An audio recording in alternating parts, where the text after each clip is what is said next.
The rain wasn't romantic. It was a cold, methodical assault on the city, turning streetlights into blurred constellations and the asphalt into a slick black mirror. For Simone, standing under the inadequate awning of Aria, the fine dining establishment where she'd just clocked out of a 10-hour shift, it was just one more layer of exhaustion. Her feet throbbed in her sensible work shoes, a dull ache that had become the baseline of her existence. The starch in her uniform collar was beginning to soften with the damp air, a small mercy. She just wanted to get to her tiny apartment, peel off this costume of polite servitude, and fall into bed. Her bus was still 15 minutes away, a lifetime in this miserable weather. That's when she saw him. Her last table of the night, a man who had dined alone in a corner booth, speaking only to order the restaurant's most expensive whiskey and a steak cooked blood rare. He hadn't looked at his phone once. He had simply sat, a statue of stillness in the bustling room, observing everything with eyes that missed nothing. Now he stood beside a long, dark sedan at the curb, the kind of car that purred instead of rumbled. His driver held an umbrella over him, a perfect circle of dryness in the downpour. Simone remembered his name from the reservation, Mr. Jean Nakagawa. He was immaculate, his suit a shade of charcoal that seemed to absorb the light around it. But something was wrong.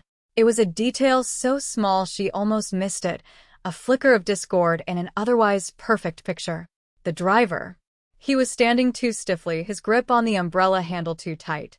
And his eyes, they weren't on his boss.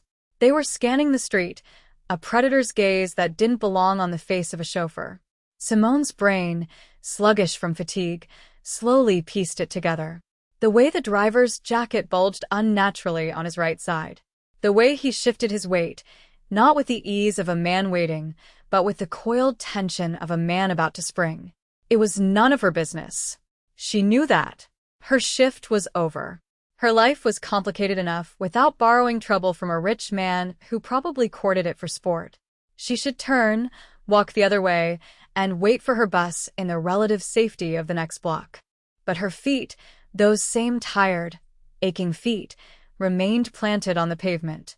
She had seen the profound loneliness in the man's eyes as he sat at his table for two, a quiet melancholy that her own weary heart recognized.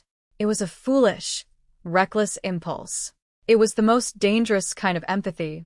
She started walking towards him, the motion feeling disconnected from her conscious mind, as if her body were being pulled by an invisible string. Each step was a silent argument with herself. Go home, Simone. This is not your fight. This is not your world. But the image of the driver's restless eyes persisted. The man, Mr. Nakagawa, saw her approaching. His expression didn't change, but his focus narrowed on her, an unnerving intensity that made her feel seen in a way that was both invasive and complete. He probably thought she was coming to ask for a better tip, or had forgotten something. The driver tensed, his hand subtly moving closer to the bulge in his coat. That settled it. Her tired brain stopped arguing and simply committed to the insanity. She summoned the last reserves of her professional smile, the one that said, "I am here to serve and I am no threat at all." It felt flimsy, a paper shield against a storm. "Mr. Nakagawa," she said, her voice steadier than she expected. "I'm so sorry to bother you after your meal." He inclined his head slightly, a gesture of acknowledgement, not of welcome. He said nothing. The silence was a challenge. "It's just your tie," she said, the lie tasting absurd on her tongue. "It's a bit askew." She was close now, inside the dry circle of the umbrella. The air here was different, scented with the clean, expensive fragrance of his cologne, and something else underneath it, something metallic and cold. Danger. He looked down at his perfectly knotted silk tie, then back at her. A flicker of something, confusion? Suspicion? Crossed his features before being suppressed. Still, he waited. This was her moment, the point of no return. Reaching out, her fingers trembling almost imperceptibly, she made a show of adjusting the knot. Her skin brushed against the crisp cotton of his shirt. Underneath it, his chest was solid, unyielding. She leaned in, her lips close to his ear, the professional smile still plastered on her face for the benefit of the driver watching their every move. "Your driver has a gun," she whispered, the words a warm puff of air against his skin. "He's not reaching for your door. Don't get in the car." She pulled back, her hands smoothing the silk one last time. There. Perfect. Her heart was a frantic drum against her ribs. She had done it. She had just handed a lit match to a man who looked like he was made of gasoline. For a heartbeat, nothing happened. The rain continued its steady rhythm, a soundtrack to the frozen tableau. Jin Nakagawa did not flinch, did not look at his driver, did not betray a single ounce of alarm. His stillness was absolute, a terrifying form of control. Simone could feel the driver's eyes burning into her back. She had overstayed her welcome. She began to step away, a mumbled apology on her lips, but Jin's hand shot out and gripped her wrist. It wasn't a painful grip, but it was unbreakable, a manacle of warm steel. His eyes, dark and depthless, held hers. He knew. He had processed her words and believed them instantly. In that moment, she understood that this man, this quiet, solitary diner, lived in a world where such warnings were not fantasy. They were Tuesday. "Thank you for your service," he said, his voice a low, smooth baritone that cut through the sound of the rain. It was a dismissal, but his grip on her wrist said otherwise. Then he moved. It was not the panicked scramble of a victim, but the fluid, economical motion of a predator. He shoved Simone behind him, using his body to shield her, the movement so swift it stole her breath. At the same time, his other hand disappeared inside his own suit jacket. The driver, realizing the ruse was up, abandoned all pretense. The gun was out, a black slash against the night, but he was too slow. Jin was already on him. There was a sickening crack of bone as Jin's elbow connected with the driver's wrist, sending the gun skittering across the wet pavement. A second movement, a brutal chop to the throat, and the driver crumpled, a puppet with its strings cut, his head hitting the concrete with a dull, wet thud. It was over in less than 3 seconds. The silence that followed was more shocking than the violence. Passers-by on the other side of the street hadn't even registered what happened, lost in their own rainy worlds. Jin stood over the unconscious man for a moment, his breathing even, his suit barely rumpled. Then he turned to Simone. He looked at her, truly looked at her, and she saw it then. The power he had kept leashed all evening, the chilling authority of a man accustomed to command and violence. This was no ordinary businessman. This was a Japanese mafia boss, and she had just stumbled into the middle of his war. Without a word, he pulled her towards the sedan, opened the back door, and pushed her inside. He followed, slamming the door shut, plunging them into the hushed, leather-scented interior of the car. The world outside the tinted windows blurred into streaks of neon and rain. Jin had moved the unconscious hitman to the passenger seat with unnerving ease, and now he was behind the wheel, navigating the city's arteries with a calm, focused precision that was more frightening than any display of rage. Simone sat rigidly in the back, her work apron still tied around her waist, her mind a blank slate of shock. The adrenaline that had propelled her out into the rain had vanished, leaving a hollow, trembling void in its wake. She could feel the damp chill of her clothes seeping into her bones. What had she done? She had broken the cardinal rule of her life. Stay invisible, stay safe. Now she was in a car with a man who had just disabled another man with his bare hands, a man whose name was likely whispered in fear in circles she couldn't even imagine. He was a mafia boss. The title echoed in her head, ludicrous and terrifying. She had adjusted a mafia boss's tie. She had warned him about a hit. A hysterical laugh bubbled in her throat, and she choked it back, pressing her cold fingers to her lips. She chanced to look at him in the rear-view mirror. His face was a mask of concentration, his eyes scanning the road, the mirrors, the cityscape. He was hunting for threats, his mind working on a level she couldn't comprehend. From his point of view, the silence in the car was a canvas on which he painted 1,000 calculations. The woman, Simone. He remembered her name from the bill. She had served him with quiet efficiency, her movements graceful and economical. He had noticed her fatigue, the slight slump in her shoulders that she tried to hide, but he had dismissed it. Now, that fatigue was the key. Exhaustion makes people reckless. It makes them act on impulses they would normally suppress. Why had she warned him? A sense of civic duty? A crush on a mysterious stranger? Unlikely. He had seen the look in her eyes. It was recognition. Not of him, specifically, but of the loneliness that clung to him like a second skin. She had seen a man, not a monster, and had acted to save the man. This made her both an asset and an incalculable liability. He couldn't let her go. The hitman, a Korean professional he didn't recognize, was part of a rival syndicate testing his defenses. Simone was now the sole witness to a failed assassination attempt on the head of the Nakagawa Gumi. Letting her walk away would be a death sentence, either from his enemies trying to silence her, or from his own people, who would see her as a loose end. Dropping her at her bus stop was not an option. The car eventually turned off the main thoroughfare, gliding through a set of imposing iron gates that opened silently as they approached. They drove up a long, winding driveway flanked by perfectly manicured cypress trees that stood like silent sentinels in the rain. The house at the end of it was less a home and more a monument. It was a sprawling structure of dark wood, glass, and stone, a masterpiece of minimalist architecture that blended seamlessly with the surrounding wooded hillside. It was beautiful and forbidding, a fortress disguised as a home. Lights came on as the car pulled into a pristine underground garage, the door sealing behind them with a heavy, final thud. The sound echoed the closing of a door in Simone's life. The life where her biggest problem was making rent was over. Jean cut the engine, and the resulting silence was profound. For the first time since they left the restaurant, he turned to face her, his expression unreadable in the dim light. "You will stay here," he said. It was not a request. "It is no longer safe for you anywhere else." He got out of the car and came around to open her door, the gesture a strange echo of courtly manners in a situation devoid of them. Simone's legs felt weak as she stepped out onto the polished concrete floor. Two men in dark suits materialized from a doorway, their faces impassive. They bowed slightly to Jean, their eyes flicking to Simone with cold curiosity before they moved to deal with the unconscious man in the front seat.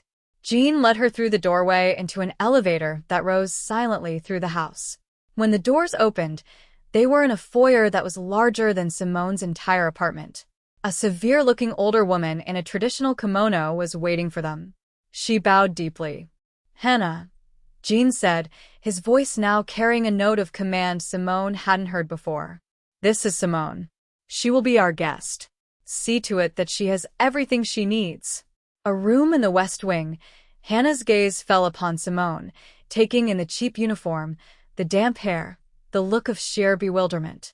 There was no judgment in her eyes, only a quiet acceptance of her master's command. "Of course, Nakagawa-sama," she said, her voice soft. She turned to Simone. "This way, please." Simone looked back at Jean, a silent question in her eyes. What is happening to me? He simply watched her, his expression giving nothing away. He was the eye of the storm, and she had just been pulled into his devastating orbit. He was a mafia boss, and this was his kingdom. The days that followed blurred into a strange, suspended reality. The room Hannah led her to was not a guest room. It was a suite. It had a bed larger than her old living room, a bathroom carved from slate and marble, and a wall of glass that looked out onto a meticulously raked Zen garden where the rain had been replaced by a persistent autumn mist. Clothes appeared in the closet, simple but expensive silks and cashmeres in neutral tones, her waitress uniform having been whisked away like a bad memory. She was a prisoner. She knew that on a rational level, but her cage was exquisitely furnished. She ate her meals alone at first, served by the silent, efficient Hannah. The food was sublime, each dish a work of art, but the silence was heavy, oppressive. She spent her time exploring the parts of the house she was implicitly allowed to enter. It was a gallery of shadows and light, filled with priceless art that was displayed with none of the fanfare of a museum. It was a space designed for a man who appreciated beauty but demanded order. Jean was a ghost in his own home. She would hear his voice occasionally, A low murmur from behind a closed door, or catch a glimpse of him crossing a distant hallway, always flanked by his suited guards. He was working, managing the violent empire that had almost cost him his life. He was handling the fallout from the attack, a process she could only imagine. It was on the third day that he joined her for dinner. The long dining table, made from a single slab of dark wood, felt like a battlefield between them. He sat at the head, she at the side, the distance vast. He ate with the same focused stillness she remembered from the restaurant. "Is everything to your satisfaction?" he finally asked, breaking the silence. His voice was jarringly intimate in the cavernous room. "The accommodations are lovely," Simone said, her own voice sounding small. "But I'd prefer my own apartment and a bus pass." A ghost of a smile touched his lips, gone as quickly as it appeared. "That is not possible." "Not yet. When will it be possible?" she pressed, a spark of her old defiance returning. "When the people who hired that man are no longer a threat to me. Or to you." The implication was clear. Her fate was now tied to his. "Why didn't you just—" "I don't know. Give me some money and tell me to disappear?" she asked, genuinely curious. "Most people in your line of work would have seen me as a loose end." He set down his chopsticks, his dark eyes locking onto hers. "Most people in my line of work are fools," he said, his voice low and intense. "They mistake loyalty for a commodity that can be bought. You acted not for payment, but from something else. That makes you rare. It does not, however, make you safe." He was the most powerful mafia boss in the city, and he spoke of safety as a fragile, fleeting thing. In that moment, Simone understood that his gilded cage was as much for his protection as it was for hers. The routine settled into a strange domesticity. Jean began joining her for dinner every night. Their conversations were stilted at first, polite inquiries about her day, which she spent reading from his vast library or walking in the garden. But slowly, the walls began to thin. She learned to read his silences, to see the tension in his shoulders when a business matter was weighing on him. And he seemed to learn her. He started to anticipate her dry, sardonic humor, his lips twitching in that near smile more often. One evening, he came to dinner with a long, shallow cut on his forearm, poorly bandaged. He insisted it was nothing, a training accident. Simone didn't believe him. After the meal, she went to the kitchen and returned with a proper first aid kit she'd seen Hannah use. She stood before him, holding it out. "Let me," she said. It wasn't a question. He hesitated, his pride warring with a deeper, unvoiced need. The powerful mafia boss, the man who commanded a small army, looked momentarily vulnerable.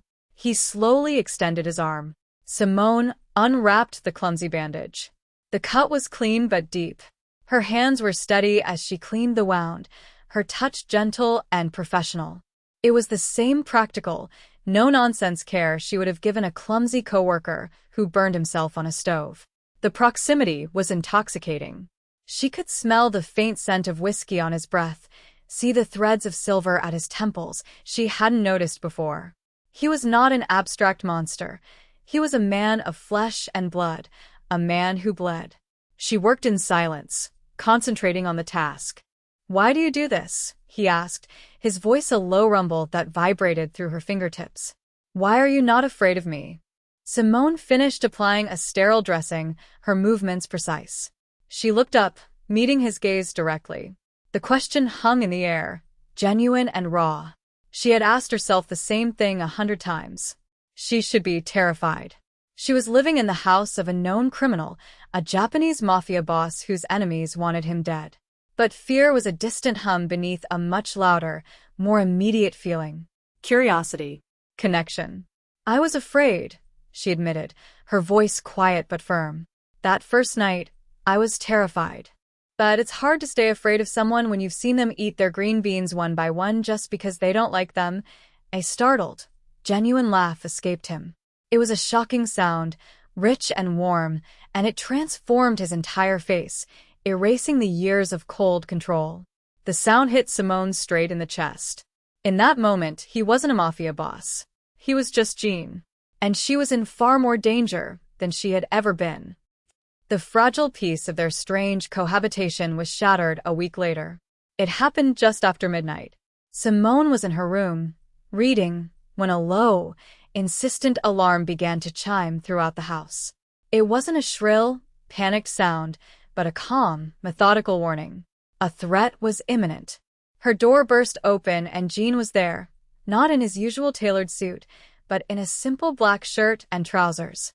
He was holding a gun. The sight of it should have terrified her, but all she felt was a cold spike of fear for him. "We have to go," he said, his voice tight with urgency. He grabbed her hand, his grip firm, and pulled her out into the hallway. The house, usually so silent, was now filled with the quiet, purposeful movement of his men. They were shadows with weapons, flowing through the corridors to their defensive positions. Jean didn't lead her towards an exit. He led her deeper into the house, to a wall that looked like any other. He pressed his palm against a specific wooden panel, and a section of the wall slid away, revealing a dark, narrow opening. "Inside. Now," he commanded. It was a panic room, she realized, a reinforced steel box hidden within the heart of his fortress. He pushed her gently inside and followed, the heavy door sealing behind them with a pneumatic hiss that sucked the air from the small space. They were plunged into near-total darkness, broken only by a few small indicator lights on a control panel. The room was tiny, barely big enough for two people. They were standing so close she could feel the heat radiating from his body. She could hear his breathing, steady and controlled despite the chaos they had just fled. Outside, the muted sounds of violence began, shouts, breaking glass, and the sickeningly dull thud of suppressed gunfire. The battle for the house had begun. Every sound made her flinch, but Jean remained perfectly still beside her. He was a rock in the storm, his presence a strange and powerful comfort. The professional arrangement, the polite distance they had maintained, it all dissolved in this cramped, dark space. All that was left was the raw, undeniable truth. They were two people in a metal box, hoping to survive the night. He had not let go of her hand. His thumb began to move in a slow, soothing circle over her knuckles. It was an unconscious gesture of reassurance, but for Simone, it was everything. It was an admission of connection that words had never managed. The fearsome Mafia boss was holding her hand in the dark, and she was not his prisoner. She was his anchor. An hour passed, or maybe it was a lifetime. Time ceased to have meaning in the dark. The sounds of fighting eventually subsided, replaced by an even more unnerving silence. Simone didn't realize she had been holding her breath until Jean finally released it in a long, slow sigh. He reached for a switch on the panel, and a single, low-wattage light flickered on, casting their small space in a soft, intimate glow. He looked exhausted. The iron control was gone from his face, replaced by a deep, weary concern. He was still holding her hand. "It's over," he said, his voice rough. "My men have secured the perimeter." They were more brazen this time. He finally let go of her hand, and the loss of contact was a physical ache. He leaned his head back against the cold steel wall and closed his eyes. "This is my fault," he said, the words heavy with self-recrimination. "I brought you into this.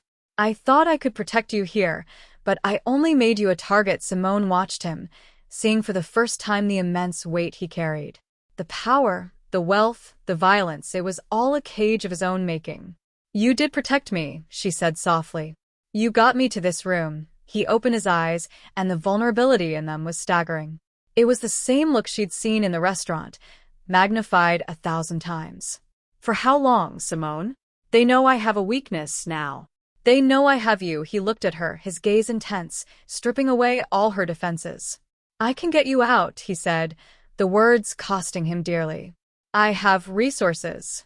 A new name, a new life, anywhere in the world you want to go. You'll have more money than you could ever need. You can be safe. You can be free." It was the offer she should have been praying for since the moment she stepped into his car. It was a clean slate, a return to a normal life, albeit a much wealthier one. But the thought of it, the idea of a world without his quiet presence, without their silent dinners, without the shocking sound of his rare laughter, felt like a kind of death. It was the safe choice. It was the smart choice. It was the impossible choice. "And what about you?" she asked, her voice barely a whisper. "Will you be safe?" A wry, humorless smile touched his lips. "I am never safe. This is the life I have chosen." He was offering her an escape from his world. But she realized, with a sudden, terrifying clarity, that she no longer wanted to leave it. Not if it meant leaving him. "No," she said. The word was small, but it filled the entire room. He stared at her, confusion warring with a fragile, dawning hope. "No." "I'm not going anywhere," she said, her voice gaining strength. "You think a new name and a bank account will make me feel safe? My life wasn't safe before, Jean. It was just quiet. There's a difference." He pushed himself off the wall, closing the small distance between them. He stood before her, the great and powerful Jean Nakagawa, the feared Japanese mafia boss, looking at her as if she held the answer to a question he hadn't known how to ask. His control, the armor he wore every single day, had been shattered. All that remained was the man. "You don't understand," he said, his voice raw with an emotion she couldn't name. "To stay here, to be with me, it is to paint a target on your back for the rest of your life. They will never stop coming for me. My enemies, the police, everyone. There will be no peace," he was trying to warn her, to scare her away for her own good. He was offering her one last chance to run, to save herself from him. He was giving her a truth more honest than any he had likely ever given another human being. She looked into his eyes, into the stormy depths of a man who had known nothing but violence and solitude, and she saw not a monster, but a man drowning. She could let him drown, or she could reach for his hand. Simone took a breath, the recycled air of the panic room feeling suddenly fresh and new. She thought of her old life, of the aching feet and the empty apartment and the bone-deep weariness of it all. It had been a half-life, a waiting game. She hadn't known what she was waiting for until now. She didn't offer him words of comfort or promises she couldn't keep. Instead, she did the simplest, most honest thing she could. She raised her hand and gently, deliberately, reached out to adjust his collar, which had been rumpled in their haste. Her fingers brushed the warm skin of his neck. It was an echo of their first meeting, of the reckless, impulsive act that had started it all. But this time, it wasn't a lie. It was a choice. A commitment. He froze at her touch, his breath catching in his throat. He looked down at her hand, then back up to her face, his eyes searching hers for any sign of doubt, of fear. He found none. He found only a quiet, resolute strength that mirrored his own. "Your world is dangerous," she said softly, her hand still resting against his collar. "But it's not as lonely as mine was." In that moment he understood. She wasn't staying for the money or the luxury. She wasn't staying out of fear. She was staying for him. He slowly raised his own hand, not to grab her wrist this time, but to gently cover her hand with his own, pressing her palm more firmly against him. It was an acceptance. A surrender. The fighting outside was over, but the real battle, the one for their future, had just begun. And they would face it together. He would make her his wife, not to possess her, but to anchor himself to the only person who had ever seen the man behind the mafia boss and chosen to stay. The steel door remained shut, but for the first time, neither of them felt like they were in a cage. They were in a sanctuary,